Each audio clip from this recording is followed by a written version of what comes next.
le mot santé mentale, ça résonne différemment pour différentes personnes. Mhm. Et donc là, déjà, si moi, je vis une détresse et de par ma famille et toutes mes croyances étant asiatiques par rapport à la santé mentale, les croyances asiatiques, je ne vais pas généraliser, mais c'est beaucoup dans, c'est des problèmes de santé mentale, c'est la folie. Mhm. C'est des esprits, en fait, en vietnamien, il n'y a même pas de mot, en fait, qui dit santé mentale. On parle plus de la santé de l'esprit. OK. Donc là, toutes les croyances sont associées à l'esprit. Et donc, j'ai un esprit qui est impur, j'ai un esprit qui est dérangé.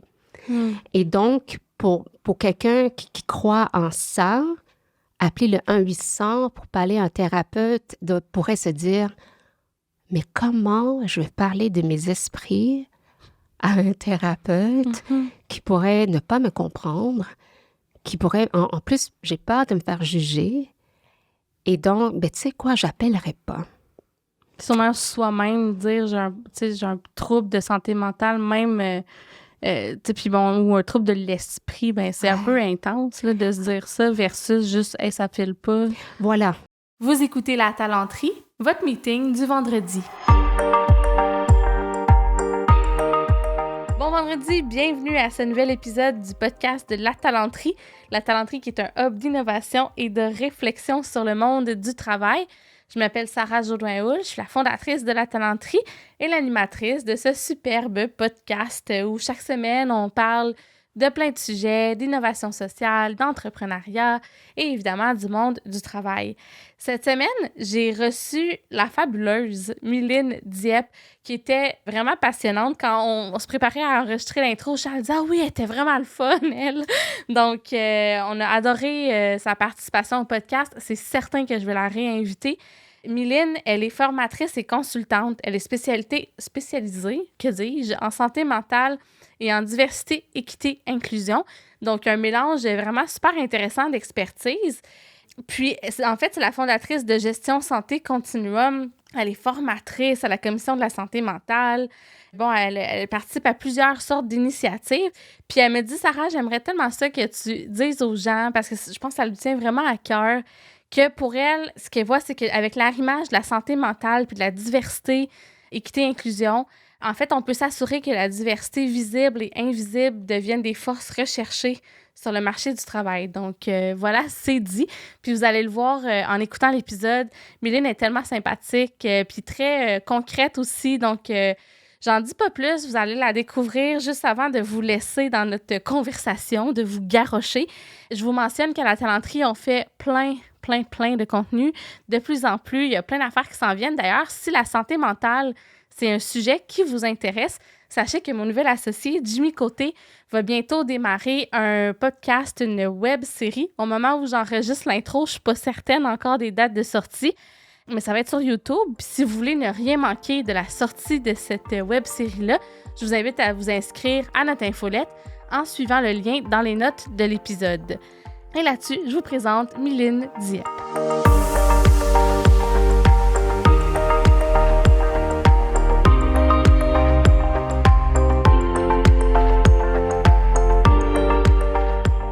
Bonjour. Bonjour, Sarah. Comment ça va? Ça va un peu stressé et belle énergie en même temps. Ravie d'être ici. Moi, je suis pas stressée pour toi pour une seconde. Là, on s'est parlé plusieurs fois, tu t'exprimes super bien. Puis en plus, tu fais, on va le dire, tu es consultante, donc tu es habituée de t'exprimer. Tu es formatrice aussi. Tu as 2 sujets de prédilection. On va parler des 2 un peu aujourd'hui. Tu parles de santé mentale, tu accompagnes les organisations vers des meilleures pratiques en santé mentale, mais aussi de diversité, équité, inclusion, DEI, EDI. Bon, je viens d'apprendre grâce à toi qu'on peut dire les 2. Donc, c'est ça. Fait que moi, je suis sûre que ça va bien aller et que ça va passionner les auditeurs parce que c'est vraiment des sujets, les 2, c'est des sujets de l'heure, là, on va le dire. Tu dois sûrement avoir beaucoup de questions et d'intérêt de la part des gens quand tu dis ce que tu fais dans la vie. Effectivement. Puis, tout d'abord, merci de me recevoir. Vraiment, belle gratitude pour moi d'être ici avec toi. Oui, en plus, tu t'es déplacée en studio avec Charles et moi. Dans ce temps-là, on est vraiment comblés. On va passer un bon moment ensemble. Super. Mylène, on va commencer par ton parcours, si tu le veux bien. T'sais, rapidement, là, raconte-nous ton CV. Qu'est-ce qui t'a mené à lancer ton entreprise et puis à faire ça dans la vie? Peut-être en quelques minutes réellement. Moi, je suis kinésiologue de formation. Oui. Ça a commencé comme ça. Et ça a commencé par le potentiel du corps humain. Moi, je trouvais ça beau de voir un corps humain à son plein potentiel. Donc, j'étais formation en kinésiologie. Et j'ai réalisé, même en travaillant en tant que kinésiologue, j'ai réalisé que, tiens, il y a quelque chose d'attaché à ce corps qui est une tête et un cerveau, au fond.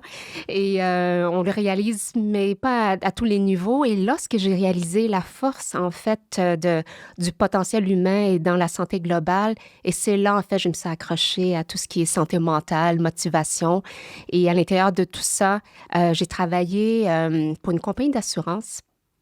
Et c'est là que tout a basculé pour moi parce que j'avais la chance de rencontrer des gens en arrêt de travail. Et je dis vraiment la chance parce que j'ai quitté mon nid familial très tard et mes parents m'ont éduquée jusqu'à la journée où je suis partie très tard de la maison. Et après ça, c'est les assurés, donc les gens en arrêt de travail, qui m'ont éduquée. OK. Ils m'ont éduquée de la vie, ils m'ont éduquée de la maladie, ils m'ont éduquée de la vie. C'est quoi ton santé et l'impact, en fait, au quotidien sur la personne, sur le travail et sur la famille. Et c'est là, en fait, j'ai commencé à rencontrer des gens en arrêt de travail pour cause de dépression, épuisement professionnel, etc. Qui, de fil en aiguille, j'ai dit, tiens, j'ai commencé à... Finalement, je suis partie à mon compte. J'ai offert mes services étant kinésiologue pour la santé mentale.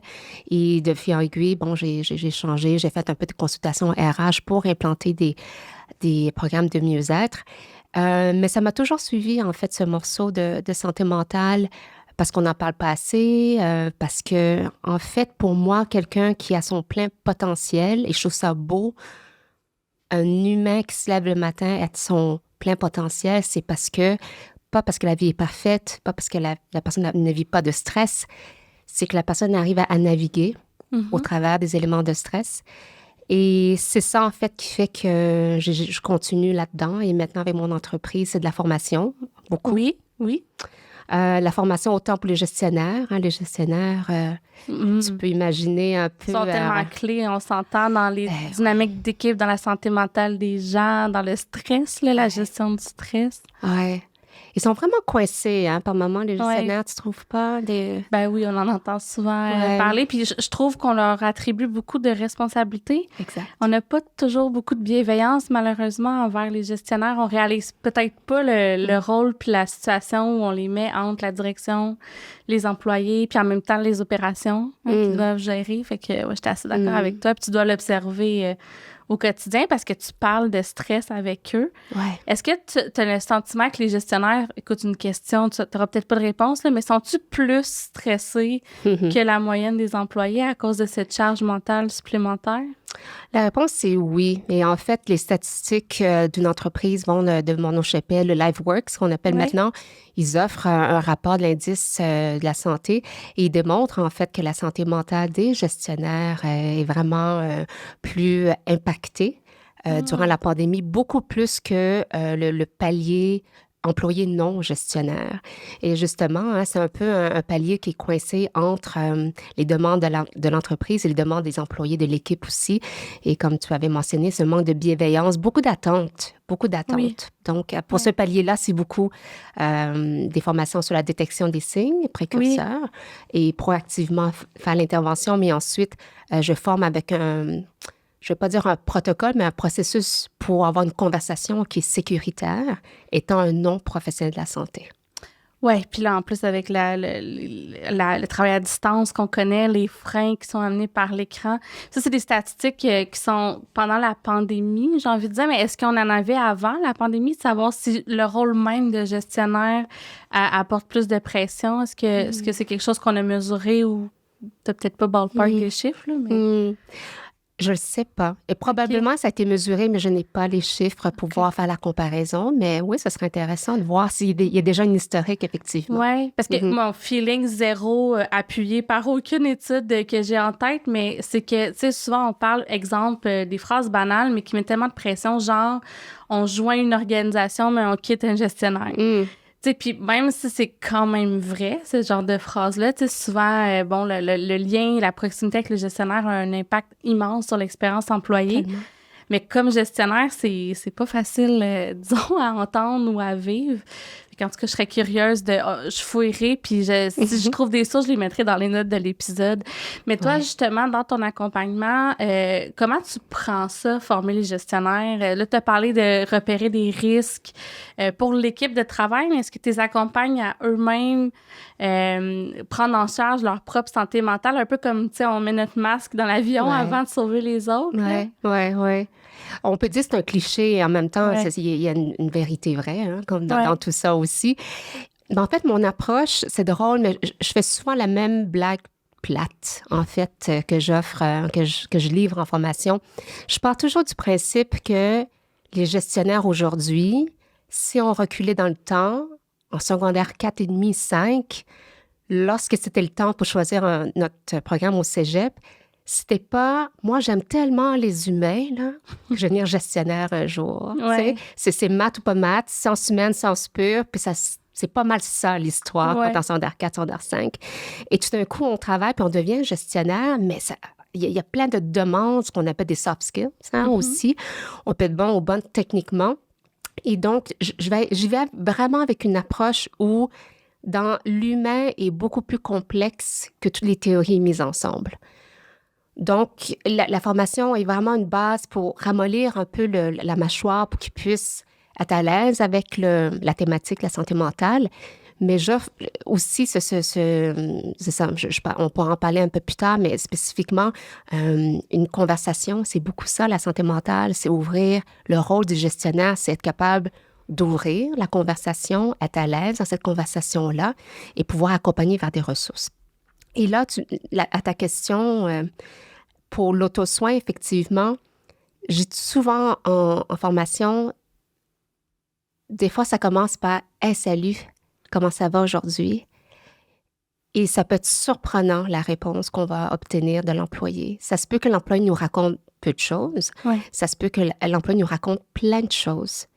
Et ça peut être des éléments qui peuvent nous déclencher, qui peuvent nous surprendre, parce que des thématiques qui peuvent nous déclencher, quelqu'un qui vit une séparation, puis si nous aussi, on vit une séparation, on peut être déclenché aussi, tu sais, dans cette conversation-là.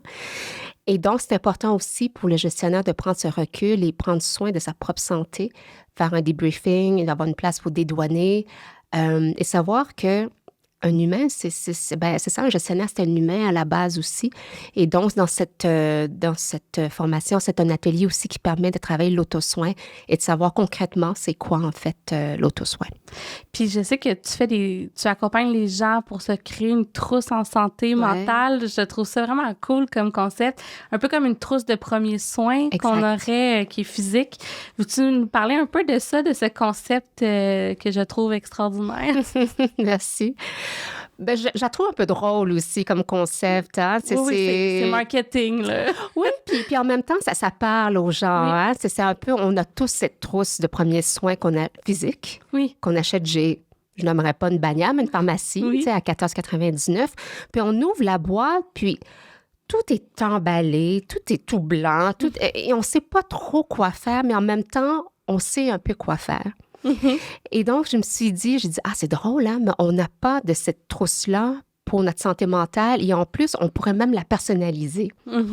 Et le concept, c'est ça. Le concept, c'est permettre à chaque personne de se prodiguer ses propres soins parce que ça amène plus d'autonomie, un sentiment de contrôle, d'efficacité dans ce processus-là.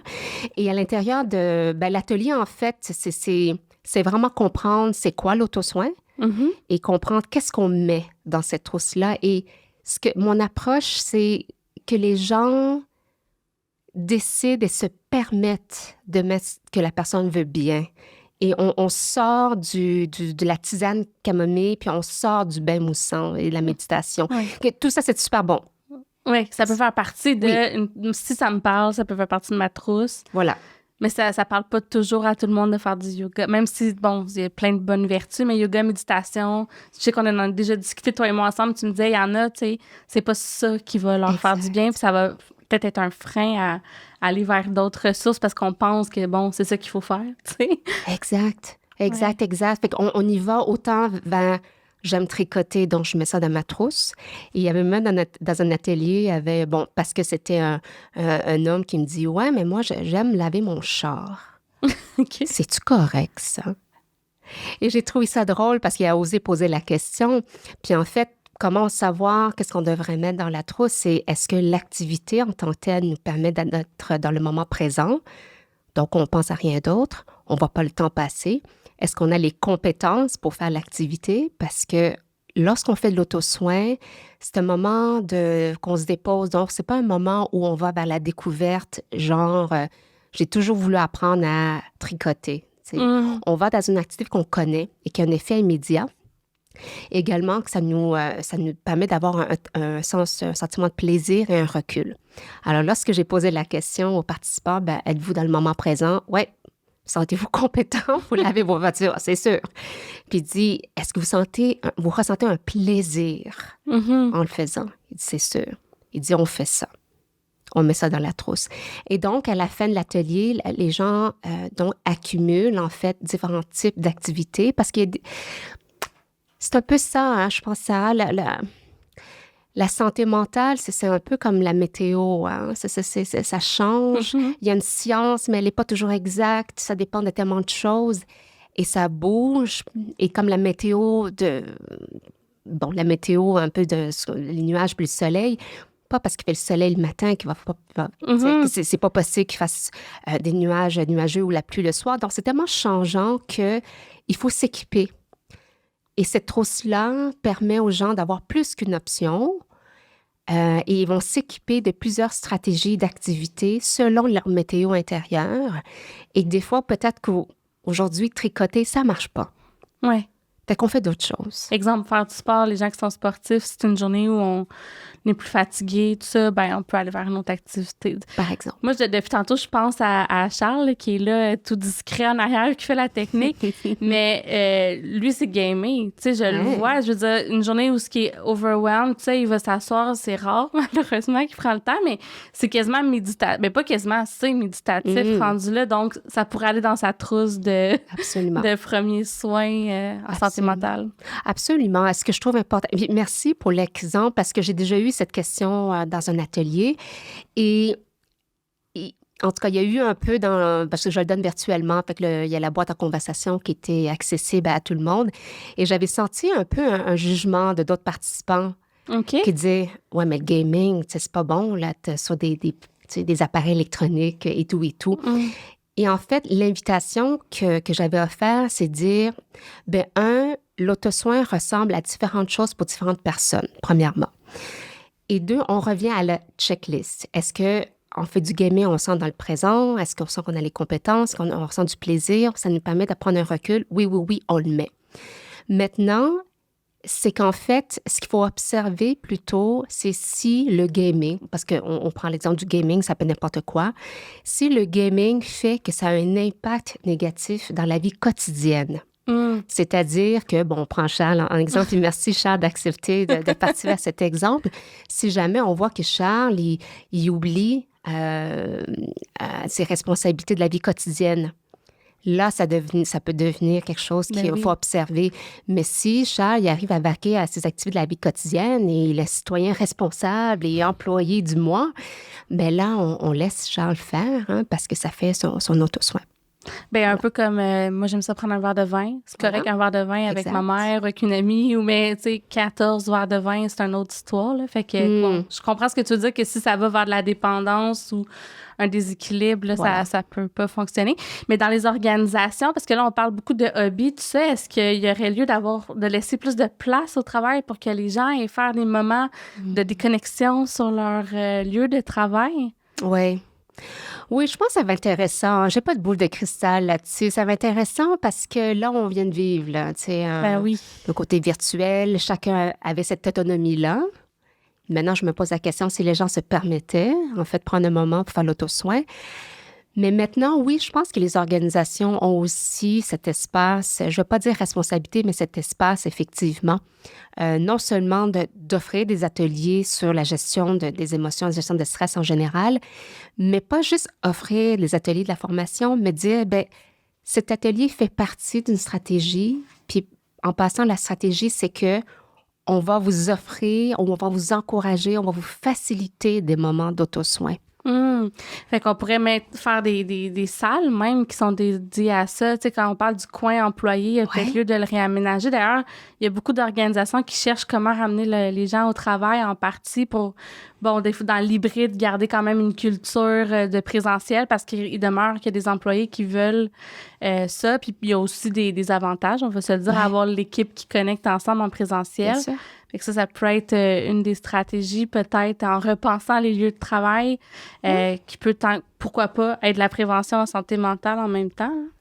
Oui, je pense qu'il y a une des stratégies, c'est offrir des espaces, absolument. Mm-hmm. Je pense que j'ajouterais aussi la couche de donner cette permission. Donc, ça peut être des choses comme envoyer un rappel à tous les jours via un courriel ou via un système qui fait « Ah, est-ce que tout le monde a fait son auto-soin aujourd'hui? » Ou permettre un chat ou un chat qui permet de dire « Ah, moi, j'ai fait mon auto-soin aujourd'hui, j'ai joué au ping-pong. » J'invente, là. Mais c'est ça, encourager ces discussions autour de l'auto-soin et permettre aussi, faire des rappels. Donc, l'espace, c'est une chose, mais encourager aussi cette culture aussi plus soft, mais... Ouais, puis, tu sais, un peu comme pour la déconnexion, on dit, oui, je pense que les messages organisationnels sont super importants. J'ai l'impression qu'il faut aussi que la direction, la haute direction et les gestionnaires, puis on remet ça sur les épaules des gestionnaires mais il faut montrer l'exemple. Tu sais, c'est-à-dire, si on dit, ah oui, chez nous, on encourage, je sais pas, l'auto-soin, il y a des lieux de travail, mais tous les hauts dirigeants sont toujours en réunion, full à côté dans leur horaire, puis ils travaillent de 8 à 8 le soir, ben c'est difficile comme employé de se sentir à l'aise d'aller prendre un moment pour ça, pour déconnecter ou pour faire de l'auto-soin. Là, donc, Ouais. Fait que les politiques, de le nommer, de le clarifier que c'est quelque chose qui fait partie de l'environnement de travail, puis peut-être c'est ça, d'être aussi dans la, pas représentativité, dans le bon exemple. Oui. Puis je me permets de faire un peu de pouce sur ce dernier commentaire. Lors d'un atelier, il y avait justement un gestionnaire qui m'avait posé la question. La question, c'était, moi, aujourd'hui, je suis votre atelier. J'ai pris de notes, j'ai créé ma trousse, mais je sais que c'est pas tous mes employés qui pourront suivre cet atelier. Alors, comment je pourrais en parler de toute l'approche de la trousse? Et en fait, l'invitation, c'était, justement, vous pouvez vous-même, en fait, présenter, si vous voulez, des morceaux de votre trousse ou juste simplement parler pour vous. Qu'est-ce que vous avez retenu de cet atelier? Pour vous, qu'est-ce que ça veut dire, l'auto-soin? Et juste en parler. On n'a pas besoin d'avoir vraiment une structure, vraiment, de cette présentation-là, mais d'en parler parce que, ça démontre un peu le modèle de « Ah, mon gestionnaire aussi fait de l'auto-soin. Il m'en parle, donc... » On se permet d'avoir cette conversation-là. On peut échanger là-dessus. Alors, peut-être que moi, étant employé, je me permets de poser des questions. Moi, étant employé, je peux me permettre aussi de faire l'auto-soin. Donc, c'est juste commencer justement à la table de façon authentique puis parler de l'auto-soin. C'est déjà modélisé. C'est montré par l'exemple, comme tu avais mentionné. J'adore ça. Puis, tu vois, ça me fait faire le pont vers ma prochaine question. Tu sais, veut pas, même si on a fait du chemin, je pense, dans les organisations, la santé mentale, ça demeure un sujet qui est relativement tabou. Ouais. J'aimerais ça t'entendre là-dessus, sur ce côté tabou de la santé mentale. T'as-tu l'impression, un peu comme moi, que le feeling qu'avec la pandémie, ça l'a fait tomber certaines barrières? Puis avec les dernières années, la société évolue. Puis à quel point est-ce qu'il reste des barrières présentement dans les organisations? On a avancé, mais il reste du chemin à faire. Puis j'ai l'impression qu'il va toujours en rester. Tu sais, déjà, il y a la stigmatisation qui est le tabou, mais il y a aussi l'auto-stigmatisation. Hein, dont la stigmatisation, c'est un peu le jugement de l'environnement, de la société, de notre famille à l'égard de quelqu'un qui vit un problème ou un trouble de santé mentale. Et l'autostigmatisation, c'est moi-même envers moi envers moi-même. Ah ouais. Ça, on est bon. C'est fort. Ouais. Ben, moi, je connais plein d'entrepreneurs qui pleurent de stress, de fatigue derrière les rideaux, mais ça paraît jamais. Tu sais, on s'autorise pas. Puis je dis, j'en connais. Moi aussi, j'ai eu des passes comme ça. Puis c'est rare que les gens s'autorisent à juste le dire puis être comme ça devant les employés, les collaborateurs, les clients. Il reste que on se met nous-mêmes nos propres freins. Là. Ah, absolument, absolument. Puis merci de ton ouverture. Donc, on peut parler peut-être quelques secondes à ton entrepreneur, effectivement. Moi-même, j'ai grandi grâce à 2 épisodes d'épuisement professionnel moi-même. Et puis c'est ça, je ne l'ai pas dit dans ma présentation, mais moi, je suis ceinture noire en crise de panique, en fait. Je pensais que tu allais vraiment nous parler de karaté aux arts martiaux. Ah non, moi, j'écris... Je suis ceinture noire en crise de panique. Okay. Tu sais, j'en fais, ça fait au-dessus de 10 ans, même 15 ans que j'en fais. Et c'est ça, étant entrepreneur, on a toujours ce costume de bien faire les choses, de bien paraître, et parce qu'on est aussi, on fait partie de l'entreprise. Donc, effectivement, pour revenir au tabou et à la stigmatisation, je crois qu'il y a une nuance parce que ta question, elle est bonne parce que c'est tellement complexe en arrière. Je crois qu'on a avancé, les organisations ont avancé en matière de stigmatisation dans le sens où on en parle. On en parle beaucoup plus grâce ou à cause de la pandémie. Et l'analogie que je prends souvent, c'est à l'époque, on a repris les voyages en avion, mais imaginez juste l'analogie de l'avion. Hein. Il y a la première classe et en arrière, je pense que c'était un humoriste qui a dit la première classe, puis il n'y a pas de classe. Mais bon, c'est la première classe, puis les sièges en arrière. Bon. Et je prends toujours l'analogie que avant la pandémie, les gens qui étaient en première classe, ils savaient que le menu était différent. Ils savaient qu'il y avait quand même un environnement qui est différent. Et ils savaient qu'aussi, en arrière des rideaux, l'environnement est différent en arrière aussi. Mais c'est pas tout le monde qui traversait ce rideau-là pour voir qu'est-ce qui se passait réellement. Okay. Et maintenant, avec la pandémie, c'est qu'il n'y a plus ce rideau-là. J'ai comme l'impression qu'il n'y a plus de première classe parce que la pandémie a affecté tout le monde dans une organisation, de tous les paliers. Les gestionnaires, le C-suite, les DG, le président, vice-présidente, tout le monde a été impacté. Donc, c'est pour ça que ça ramène un peu une prise de conscience, un éveil commun de dire « Ah ouais, OK, moi aussi, présidente, je vis cette conciliation travail-famille que je vivais déjà avant, mais maintenant, moi aussi, j'ai mes enfants à la maison. » Et mes employés voient mes enfants courir en bobette en arrière pendant mon meeting. Ça défait un peu, ça fait tomber les rideaux un peu, comme tu dis. Absolument, absolument. Donc, ça facilitait les conversations et les conversations sont différentes aussi. Maintenant, la nuance, je pense, je suis plutôt dans cette réflexion de on peut bien, mais encore du travail à faire parce que là, on est dans l'auto-soin. On encourage les employés et gestionnaires à parler de la santé mentale et à prendre soin de leur santé mentale. Ça, c'est une chose. Mais il faut aussi continuer à ménager l'environnement pour donner cette permission aux employés de continuer à prendre soin de soi. Là, j'essaie de trouver les mots exacts. Parce que là, on encourage les employés à en parler, c'est important, oui, je comprends, mais encore, ce tabou, cette barrière, en fait, de la perception de l'employé demeure encore de « j'ai des mots pour en parler de ma santé mentale, j'ai goût d'en parler de la santé mentale à mon équipe, à mes collègues, à mon gestionnaire, mais comment je sais que c'est sécuritaire? » Oui, puis comment on va pas me juger, Voilà. que ça va pas affecter mon développement, ma progression de carrière, parce que, mon Dieu, je peux pas prendre la pression. Voilà. Je pourrais jamais être gestionnaire de haut niveau. Ouais, ça demeure vrai. Je pense que ça, il y a encore un travail à faire. Et ça, c'est vraiment, tu le sais plus que moi, dans cette culture d'entreprise-là, qu'il faut continuer à... C'est ça, c'est de la stratégie, avoir des espaces, mais...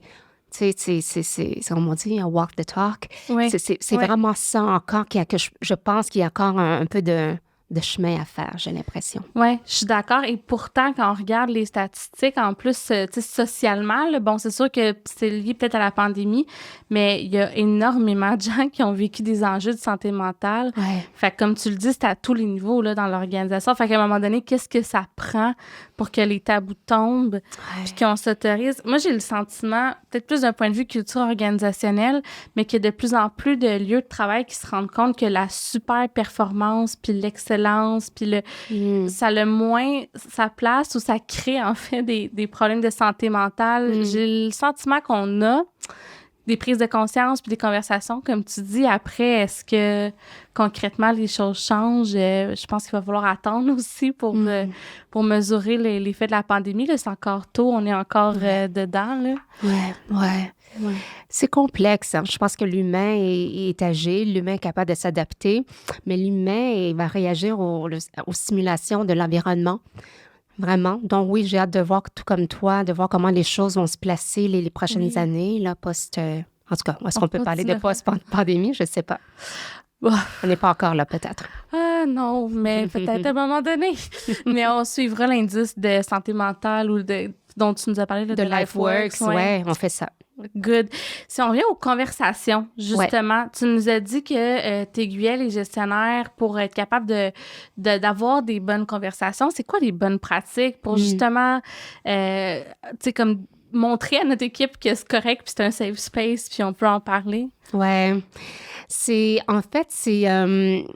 de savoir détecter d'abord, hein? C'est détecter les signes, de savoir, est-ce que je remarque un changement? Le premier signe étant un non-professionnel de la santé, on n'est pas dans le diagnostic, on n'est pas dans est-ce qu'on parle d'anxiété, de stress ou de dépression, on n'est pas là.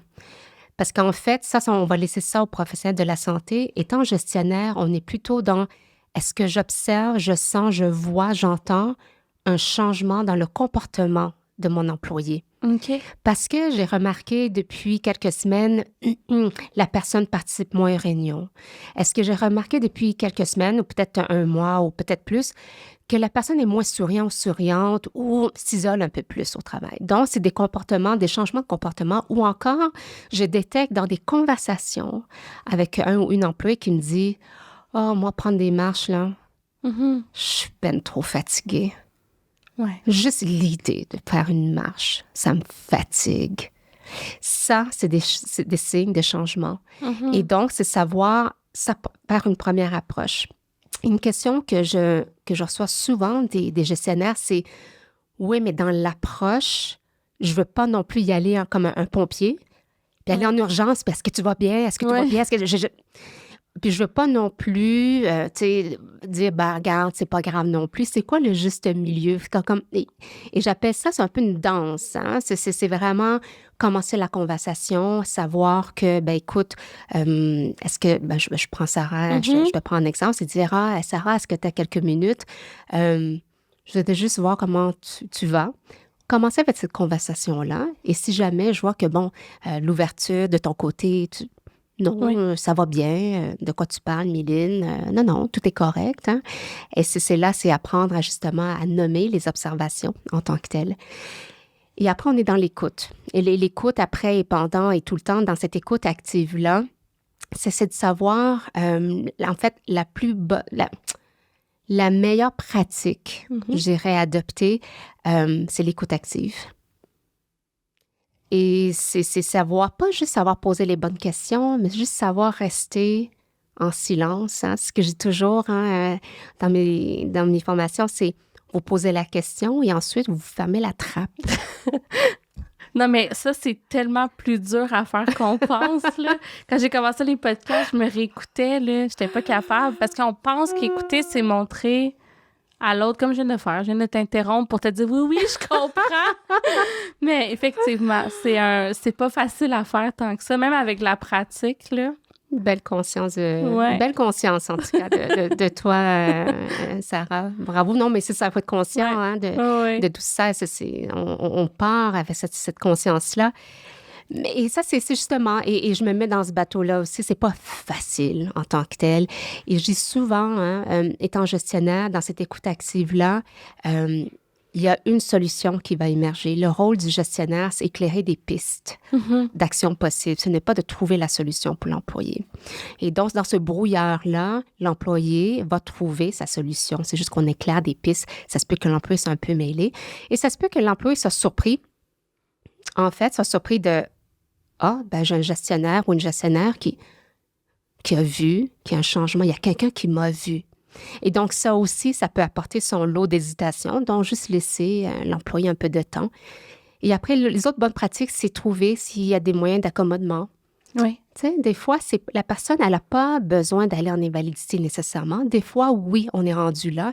Et oui, il faut accompagner l'employé vers ces démarches-là. La personne a besoin d'aller chercher une période d'invalidité pour aller chercher le soin de façon plus structurée, de façon plus intense et bon. Mais parfois, la santé mentale, et tous les états, c'est des états d'émotion qui sont transitoires. Et donc, dans cette transition-là, l'employé a besoin du lousse. Tu sais, l'employé a besoin un peu d'oxygène. Et des fois, c'est revoir, ben, est-ce qu'on change de shift, de quart de travail, d'un shift en bon latin? Est-ce qu'on change de quart de travail? Est-ce que ça t'aiderait d'ouvrir la boutique, finalement, que tout pas la boutique, justement, à 10 heures, mais on te donne le shift de midi ou de 14 heures. Ça te permettrait de t'occuper des enfants, par exemple. Ou est-ce que ça t'aiderait, je prends l'exemple de la boutique, qu'on ne met pas à l'accueil pendant quelques semaines, qu'on va te placer plutôt dans une autre section de la boutique pour te permettre justement d'avoir moins d'interactions sociales puis travailler autrement, mais vraiment de façon temporaire. Et c'est dans ces discussions-là qui permettraient, et c'est une co-création hein, avec l'employé. Oui. L'employé va vous dire qu'est-ce qu'il a besoin et vous évaluez, étant gestionnaire, est-ce que c'est possible? Quelqu'un dit non, moi, il faut absolument que je travaille le matin, mais je ne peux pas ouvrir la boutique. Ah ben là, ça amène une contrainte excessive, possiblement pour l'entreprise. Mais au moins, vous avez cette conversation, vous allez trouver quelque chose qui est peut-être temporaire aussi pour donner un peu d'oxygène. Et après ça, bon, on a des ressources. Hein? On guide à des ressources.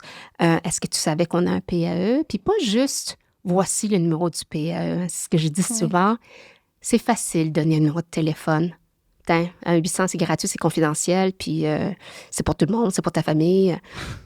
Mais quand le fameux pamphlet. Ah ouais. C'est ça. Ah ouais, hein? Et que là, ça va être un enjeu, hein, parce que là, en virtuel, je ne sais pas comment la communication des PAE vont se faire, mais tu sais, les PAE, je pense qu'on a eu cette conversation-là. Moi, je trouve que le PAE est utile. Le PAE a sa place. Et présentement, il faudrait que j'aie des statistiques un peu plus récentes, mais avant la pandémie, selon le secteur d'activité, c'était un taux d'utilisation de 5 à 20 là. C'est pas 80 d'utilisation. Et donc, je me dis, donc le PAE, il y a quand même un travail parce que l'employé sait, mais ne sait pas c'est quoi un PAE. Donc, prenez de grâce, prenez le temps d'expliquer c'est quoi un PAE. Oui. Et des gens intergestionnaires, allez vous-même voir c'est quoi un PAE, l'expliquer et dire, ben il n'y a pas juste des services en psychologie, en thérapie, mais il y a des articles, il y a des podcasts, il y a des vidéos, parce que chacun aura besoin d'une ressource différente à différents moments. Oui. Et aller parler à un thérapeute comme première étape, ça peut faire peur à beaucoup de monde, mais peut-être aller lire sur le sujet, avoir un podcast ou une vidéo. Une vidéo, ça peut aider. Donc, les meilleures pratiques, c'est vraiment s'assurer qu'on est dans l'écoute active, on est dans l'accommodement et offrir des ressources, en fait, 1 ou 2, pas 5 000. Ah, bon point. Parce Ouais. que sinon, on se perd dans les ressources. Ouais. Mais, puis, tu vois, ça me fait penser, on parle beaucoup justement des programmes d'aide aux employés, les PAE. Là, bon, il y a les joueurs en télémédecine qui ont commencé aussi à avoir des volets en santé mentale. Il y a de la thérapie cognitivo-comportementale sur Internet qui se fait. Il y a plein de choses, j'ai envie de dire, payantes, là, même si des fois, c'est pas tant dispendieux pour l'employeur, mais qu'on peut avoir pour ajouter à notre offre de rémunération globale. Ouais. Mais il y a aussi des ressources pas nécessairement payantes, tu sais, comme sociales ou, tu sais, où on peut rediriger les gens. Puis ça, c'est des réflexes que les gestionnaires, en tout cas de mon observation, ont pas nécessairement. Fait que des fois, juste de faire un document à l'intention des gestionnaires qui résume, hey, tu sais, s'il y a des enjeux de violence conjugale, voici des ressources. S'il y a des enjeux de santé mentale, voici des ressources. Puis comme tu le dis, d'inclure peut-être des blogs, des livres, bon, que sais-je, là, des podcasts, là. Ah, absolument, absolument. Puis, justement, avec une organisation, on a développé, justement, pour tous les consultants qui travaillent avec les PME et des plus petites entreprises où n'ont pas accès à un PAE via le fournisseur ou via l'assureur. Ce qu'on a fait, c'est qu'on a créé un PAE gratuit, communautaire gratuit. Et donc, à l'intérieur, il y avait des ressources qui permettaient des ressources d'auto-évaluation de sa santé mentale, des ressources, justement, le 2 à 1, si jamais c'est une ressource spécifique pour la violence conjugale. Et au moins, c'est vraiment un bottin de 5-6 ressources générales qui permet justement aux gestionnaires ou le gestionnaire aussi, peut-être de l'entreprise, ici d'offrir à leurs employés. Et que oui, il y a d'autres ressources dans la communauté qui existent en tant que telles parce que ça peut être un frein du fait que l'employé se faire dire que c'est un service offert par l'employeur. Des fois, il y a une mauvaise compréhension de qu'est-ce que ça veut dire et il pense qu'il y a encore L'employeur va avoir l'info, même par si on exemple. le dit. Oh, ouais, il y a des gens qu'on les convaincra pas de voilà, ça. Voilà. Mais puis aussi, j'ai envie de dire de faire un suivi aussi parce que, écoute, là, c'est vraiment une anecdote à côté, là, mais tu vas comprendre où je m'en vais. Tu sais, on le sait, là, les ressources gouvernementales, des fois, le temps d'attente est long, la prise en charge est longue. Fait que, tu sais, si on fait juste envoyer les gens vers ces ressources-là, puis qu'il n'y a pas de suivi, peut-être on va les échapper, j'ai envie de dire. J'ai une cousine qui étudie en criminologie en ce moment à l'université, puis pour un travail, elle voulait, tu sais, appeler une couple de ressources en violence conjugale, justement. Elle n'a jamais eu la ligne dans aucune de ces ressources. Puis c'est violence conjugale, c'est vraiment quelque chose d'extrêmement urgent, là. Il faut prendre en charge au moment où la personne appelle. Ça a peut-être juste 2 minutes pendant que le conjoint est parti. Fait que c'est correct de se fier sur les ressources en place, mais je pense qu'il faut quand même garder un lien avec la personne si elle est assez ouverte à nous. Je suis pas une experte comme toi, mais je sais pas ce que tu en penses, là. Bien vu, parce qu'effectivement, demander pour un service, être en attente, ça c'est en tant que tel. Bien déjà, si on prenait un pas de recul là-dessus, pour une personne qui vit une détresse, que ce soit associé à une anxiété, que ce soit associé à une violence, donc violence dans toutes les formes possibles, cette détresse-là, il y a cette auto-stigmatisation de dire...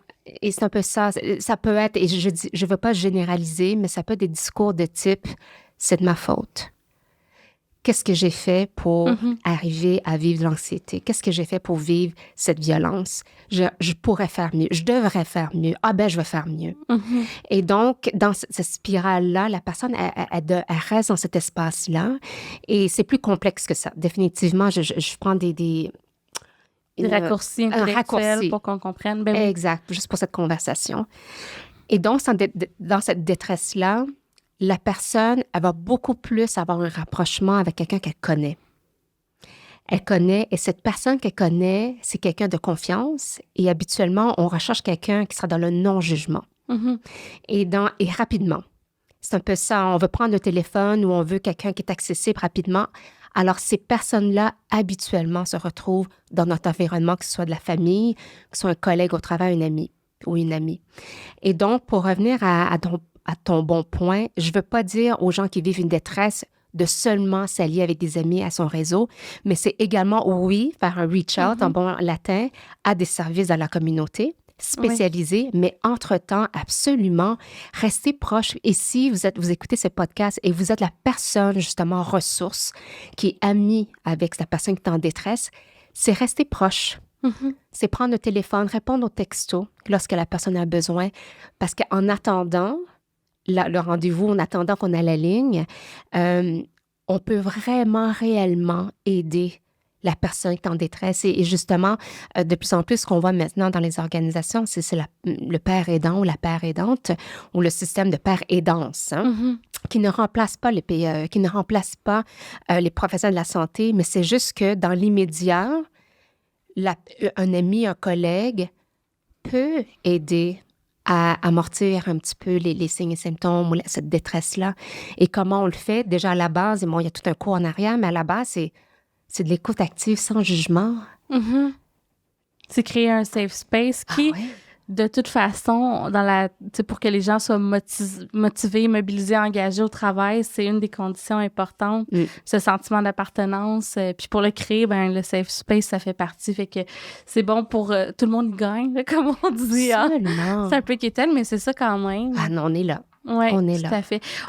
Avant aussi qu'on se quitte, je veux vraiment qu'on aborde un sujet important, clé. Tu m'as fait réaliser beaucoup de choses. À un moment donné, on jasait justement des tabous autour de la santé mentale, puis dans une perspective un peu de multiculturelle ou de diversité, équité, inclusion.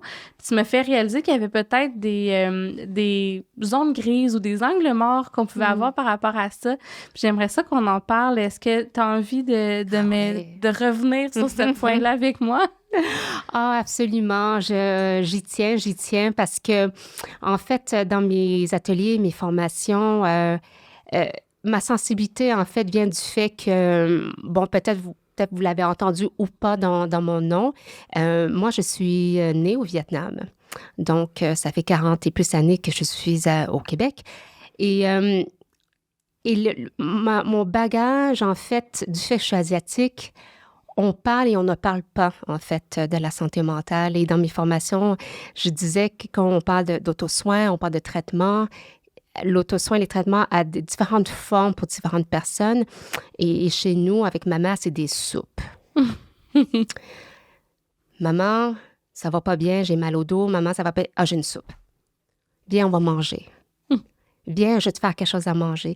Et c'est beaucoup autour des soupes, parce que oui, c'est réconfortant, mais il y a toujours des conversations autour de la table de « Ah, quand on a des malaises, on prend le melon d'hiver. Quand on a trop chaud, on mange telle chose. » C'est beaucoup autour de la nourriture.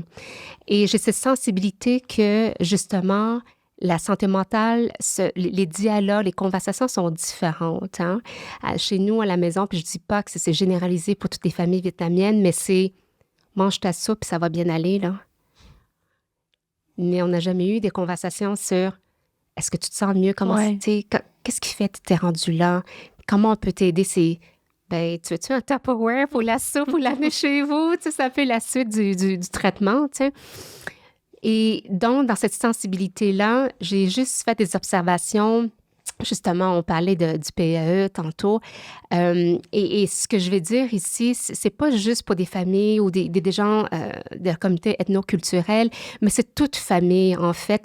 Lorsqu'on voit des posters, des affiches de PAE qui dit avez-vous des problèmes de santé mentale? Appelez le PAE. Ou avez-vous des troubles de santé mentale? Appelez le PAE. Bien, c'est juste avoir cette sensibilité que le mot santé mentale, ça résonne différemment pour différentes personnes. Et donc là, déjà, si moi, je vis une détresse et de par ma famille et toutes mes croyances étant asiatiques par rapport à la santé mentale, les croyances asiatiques, je ne vais pas généraliser, mais c'est beaucoup dans, c'est des problèmes de santé mentale, c'est la folie. C'est des esprits, en fait, en vietnamien, il n'y a même pas de mot, en fait, qui dit santé mentale. On parle plus de la santé de l'esprit. OK. Donc là, toutes les croyances sont associées à l'esprit. Et donc, j'ai un esprit qui est impur, j'ai un esprit qui est dérangé.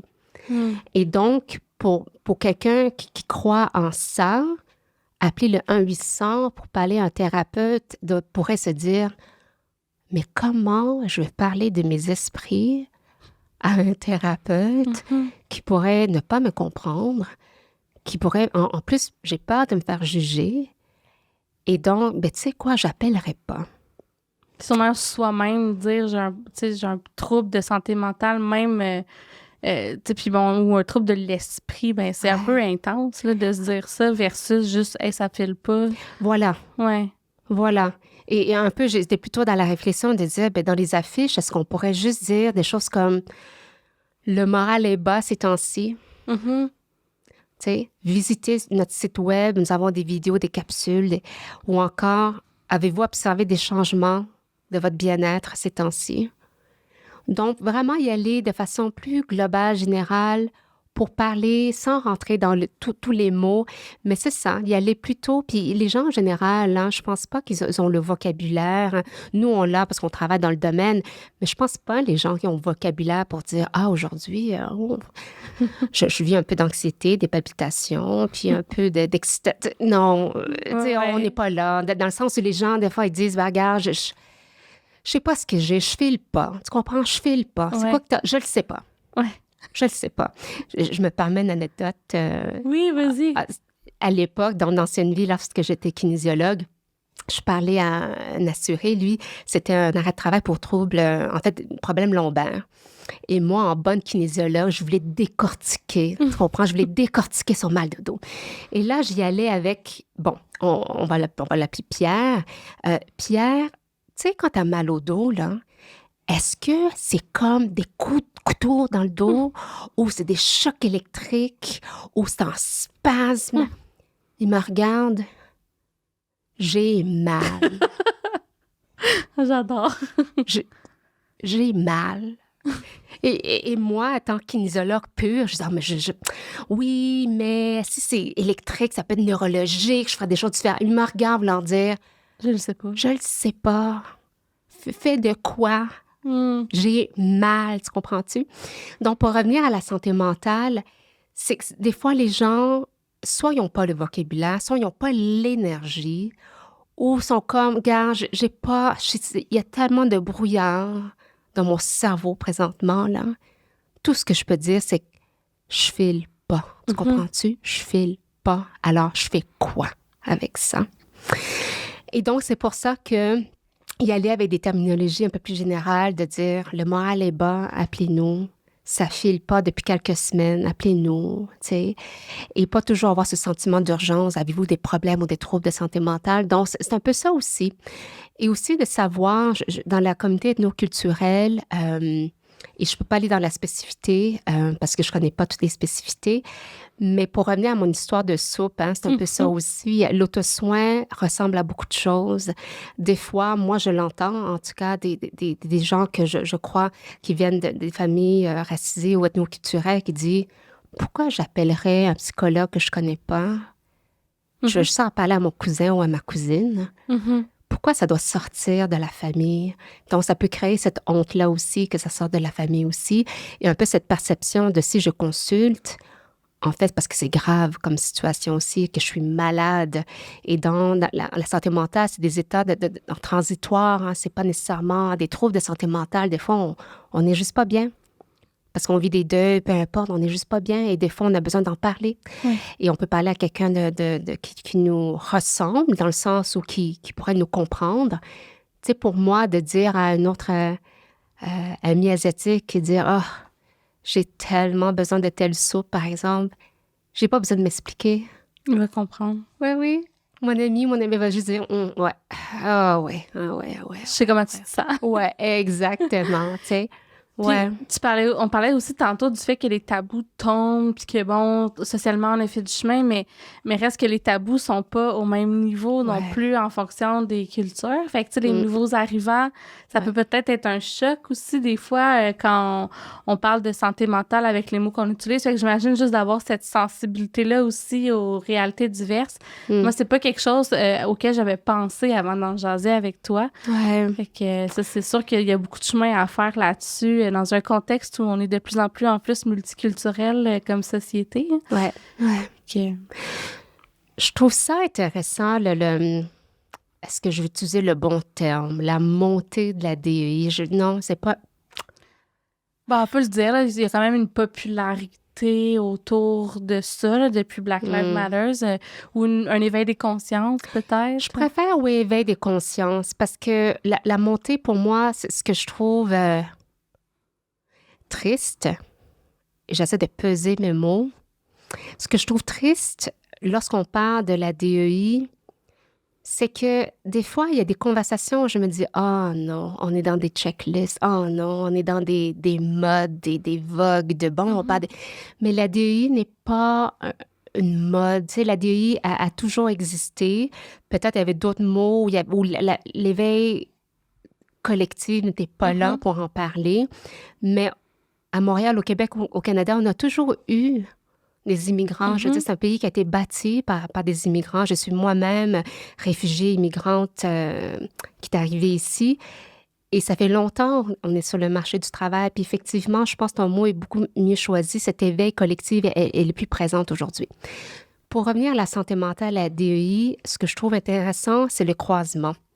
Parce que pour un safe workplace ou un milieu de travail sécuritaire en matière de diversité et inclusion, justement, c'est l'inclusion.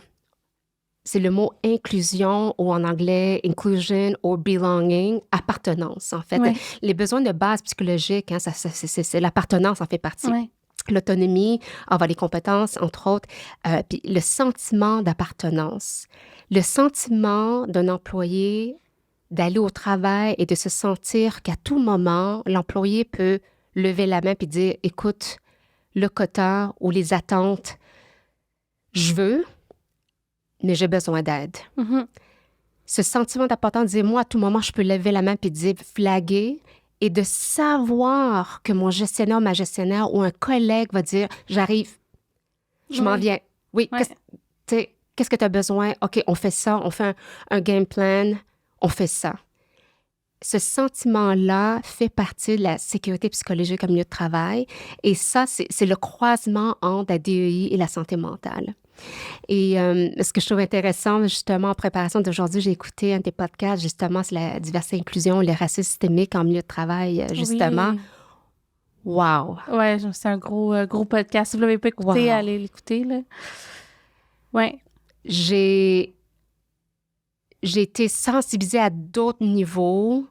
Même si je baigne là-dedans, j'ai apprécié l'authenticité, de la façon dont ça a été candidement révélé, des situations de vie quotidiennes. Donc, à tous les jours, à tous les lundis, mardis, mercredis.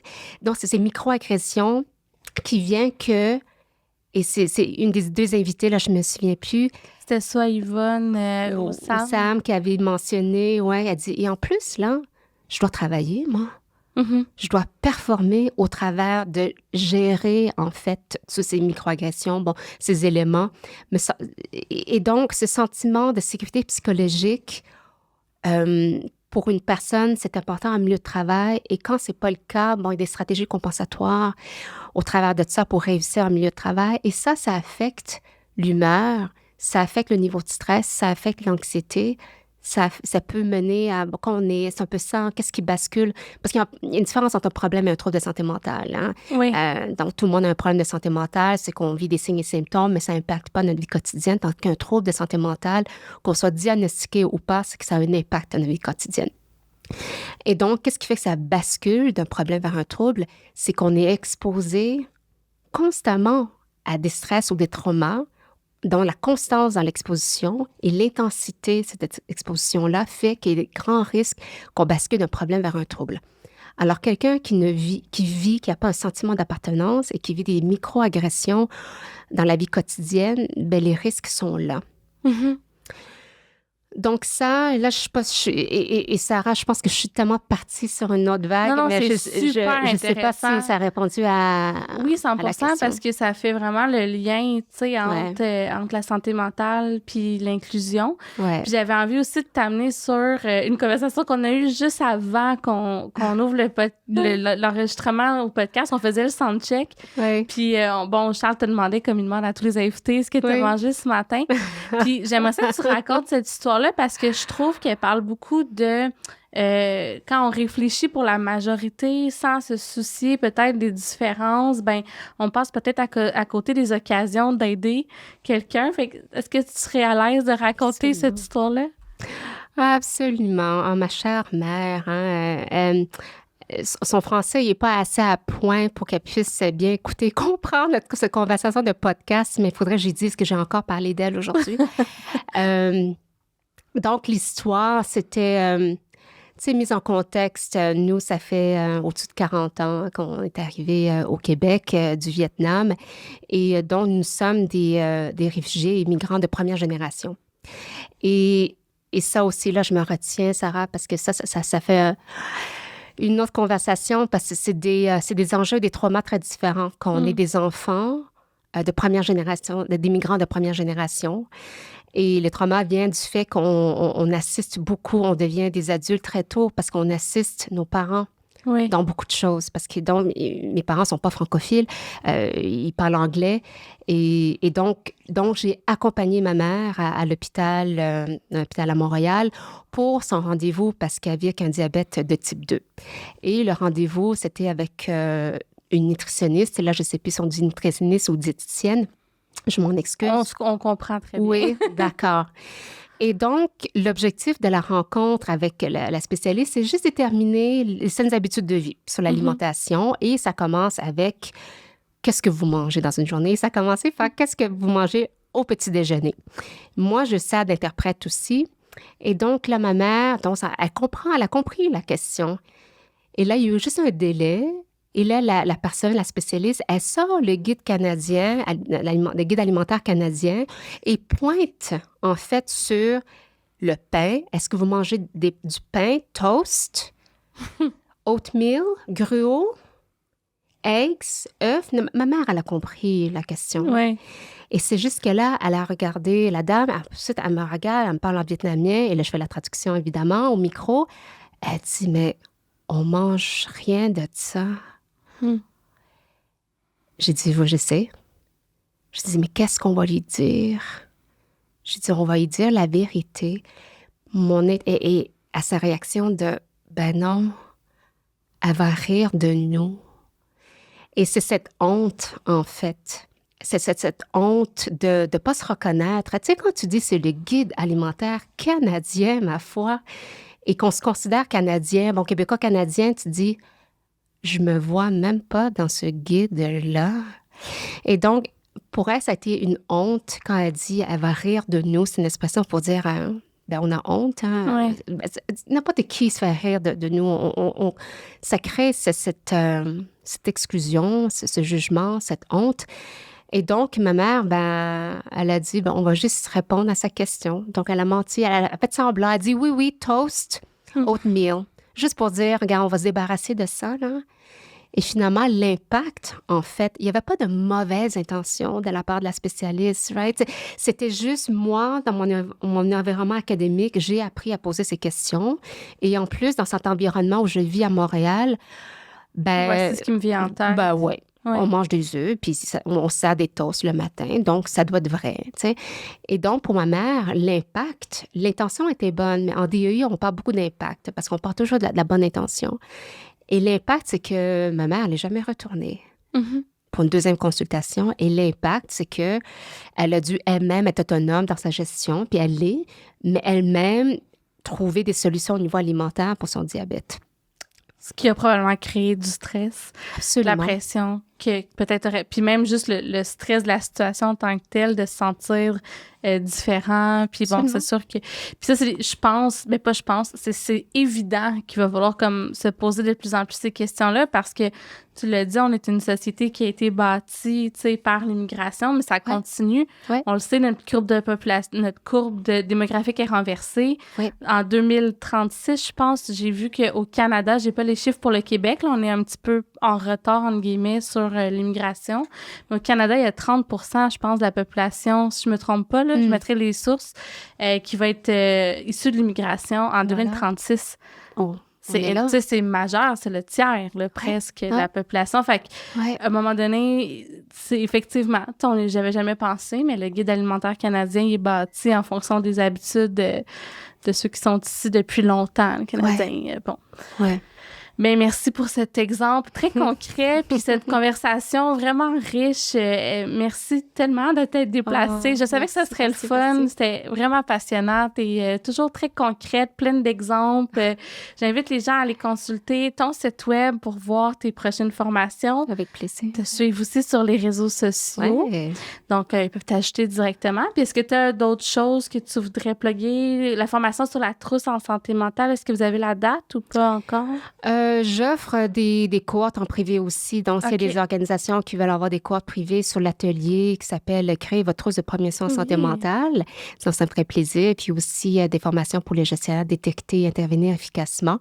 En fait, tout est possible. On est rendu ici, puis cet automne, peut-être Heads Up en bon latin, donc toutes ces formations sur la communication interculturelle. Donc, c'est une chose, la DEI. Mais c'est comment approcher des conversations avec quelqu'un qui peut être d'une autre culture? Comment savoir si est-ce que c'est un trait de personnalité ou ça vient de la culture de quelqu'un? Ça, c'est donc des nuances à discuter. Tout à fait. Puis je pense que tu as bien démontré que tu avais le bagage et la sensibilité pour adresser ça. Donc, on va encourager les gens à suivre ce que tu fais. Là, tu parles de cet automne, mais c'est proche parce qu'on va probablement publier soit en août ou début septembre parce qu'on est en break officiellement au moment où on enregistre. Donc, jetez-vous sur vos claviers pour aller ajouter Mylène. Merci encore de t'être déplacée. Merci. Merci pour l'invitation et merci à Charles qu'on ne voit pas, mais on ne voyait pas non plus, mais merci Charles pour tout le contrôle technique. Et merci Sarah pour ta bienveillance à cet accompagnement. J'ai adoré nos échanges. Super, merci. Bonne journée. Et bonne journée bye. Salut tout le monde.